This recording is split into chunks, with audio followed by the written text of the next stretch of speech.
बर्तमान सारा ओडिशा रे गोटे दमन लीला चलछि। दमन लीला कौन ना गणतांत्रिक पद्धति रे कई किछि कहि परिबेनी, जे कहिबे ताकू जे कोनसी मते दमन करा जिवो। देखंतु जाजपुर गोटे घटना मु उदाहरण आपण मानकु देबी।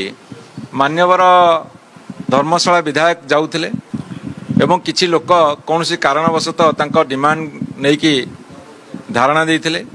एम्बुलेंस पछे पछे से गाड़ी को लेकिन चली गले, लोक तांको मना कले। सेथिरे 19 जन बीजेडी लोक को अरेस्ट करागला, किंतु विधायक साथी रे ठेंगा बाड़ी धरिकी अस्त्र शस्त्र धरिकी जो माने जाइथिले सेमानकर वीडियो फुटेज विभिन्न इलेक्ट्रोनिक गणमाध्यम रे बुलुथिला पर मध्य तांको जानवे काहको अरेस्ट कलेनी। ए पक्षपातिता कोन पई?